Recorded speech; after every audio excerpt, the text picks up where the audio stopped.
Hello, students. A very warm welcome to you. In this particular series, I would want you to look at the previous year questions from 2025. Why is it so important for you to look at the PYQs? They are not just going to give you an idea of how a particular question must be approached, but it also gives you a very good insight at what depth you need to study a particular topic. Is it something like a superficial way in which how the questions are being framed, or do you need to go more in depth, more in detail? It will help you to decide what are the different ways in which a particular topic must be dealt.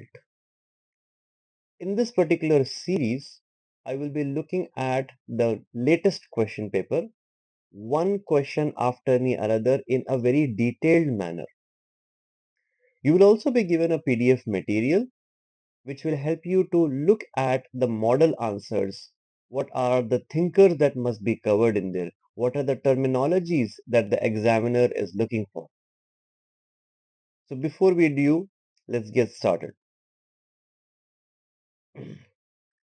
If we take a look at the first question, what is common sense?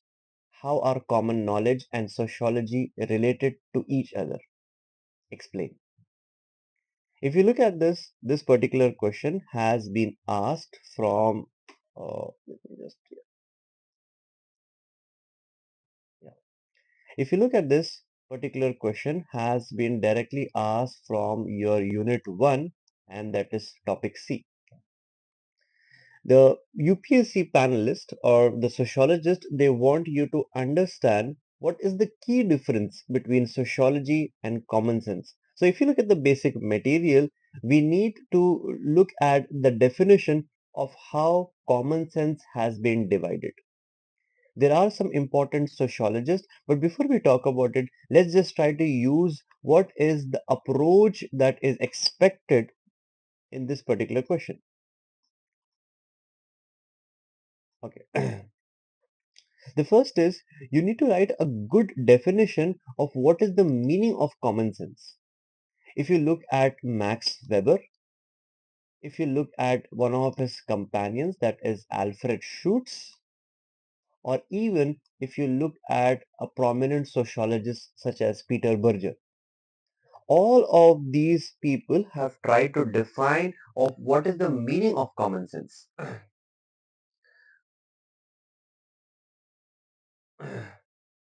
Now, what is the meaning of this term called as commonsensical knowledge, common sense, etc.?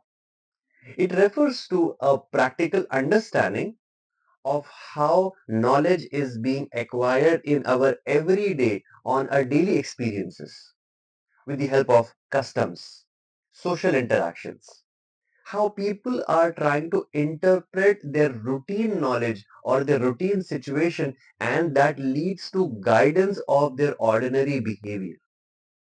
Since it is developed on the basis of particular social environment, so the tradition will play a very important role. So this is that piece of information which is going to be remain as unquestioned. This is very important.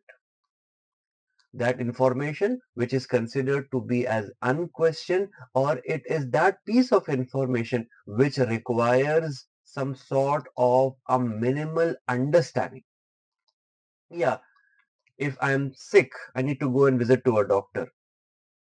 If I'm not able to find something, I'm going to ask to a tutor. If I need a legal advice, I'll be looking for a legal civic counselor or a lawyer. So that piece of information, which is very logical, which is very obvious, which is unquestioned, which requires a minimal understanding, such piece of information is called as common sense. But on the other hand, we have this term called as sociology, and this is outside the purview of common sense. Yes, if I need to draw something how sociology and common sense are related to one another, I can show it in a form of a Venn diagram that the whole purview of knowledge is something called as sociology. A certain good segment of this sociological knowledge is called as common sense. So if I write this as a sociological sense, yes, a certain part of sociological sense is considered as common sense, but there are many other aspects in sociological sense which does not falls under the common sense. So I can say it overlaps and it also does not overlap. If we further go ahead, there is a prominent sociologist, Peter Berger, who is telling sociology is an attempt to look beyond those appearances. So the question is that piece of information which has been considered to be as taken for granted. Who is telling this? This has been told by Peter Berger, a very prominent sociologist. You should look at his Peter Principle.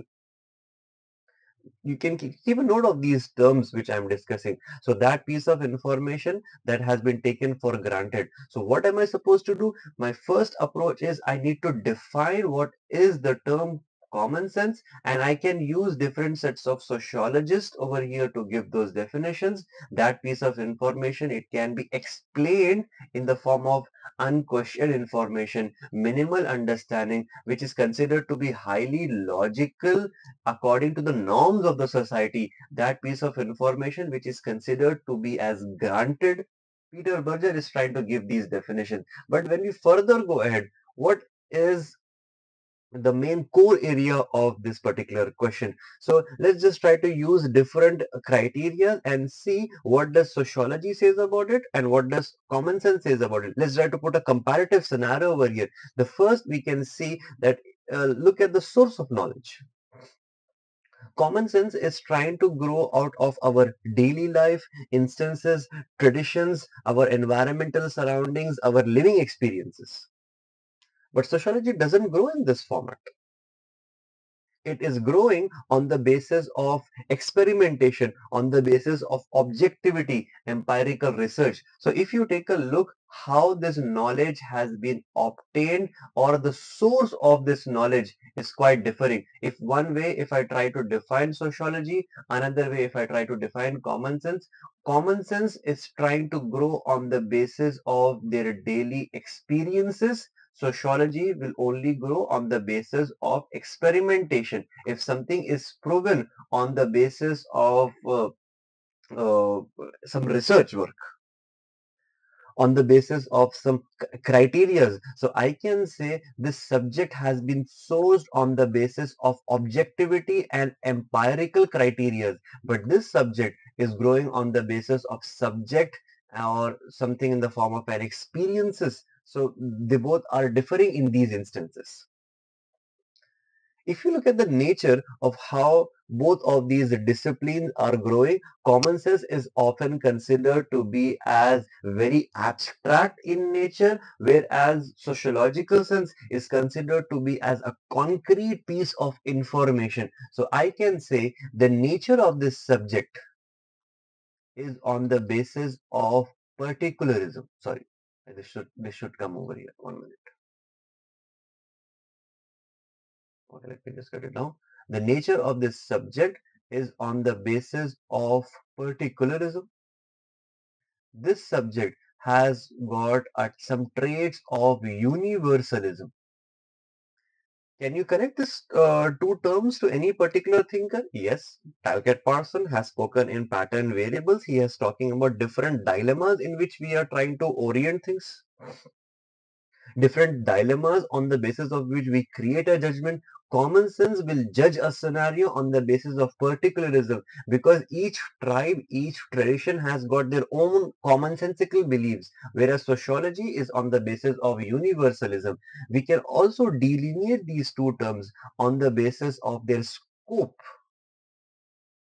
Common sense will try to have a very immediate scope for its immediate surrounding, where sociological sense has got some sort of a generalization. So here we get to see that what is the scope in which the common sense treats. It is on the basis of localization phenomena, whereas the case of sociological sense, it tends to have a large form of generalization. Then you can also talk on the basis of the attitude towards the change. It's very easy to change sociological sense. New theory, new concepts, new empirical research has been done. The sociological sense will try to add a new dimension to it, a new way of looking at it. It's called as the perspective building phenomena. But common sense will not be using these aspects. They are having a status quoist approach. They are rigid in itself. They don't tend to evolve so easily. It takes generation to evolve a particular commonsensical phenomenon. So here they are based on a very rigid or closed society based. They are on the basis of open society based.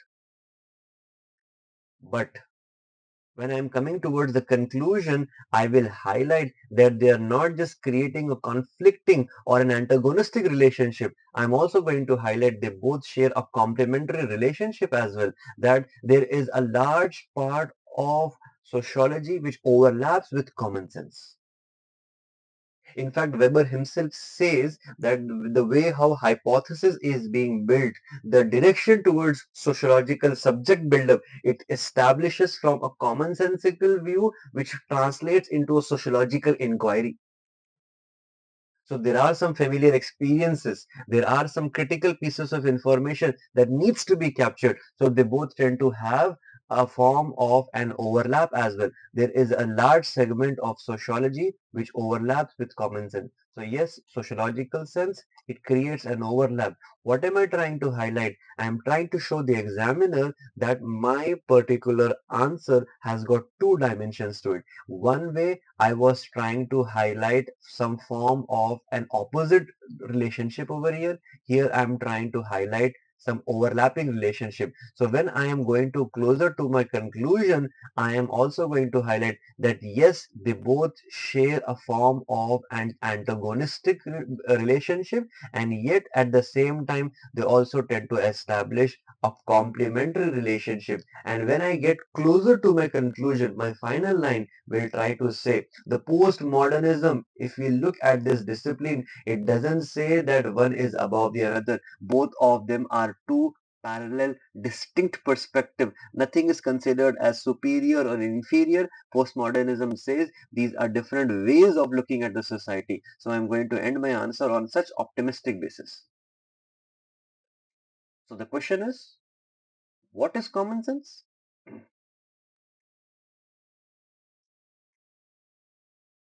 So how am I supposed to approach? Common sense can be defined. So first of all, I am looking at the definition of it.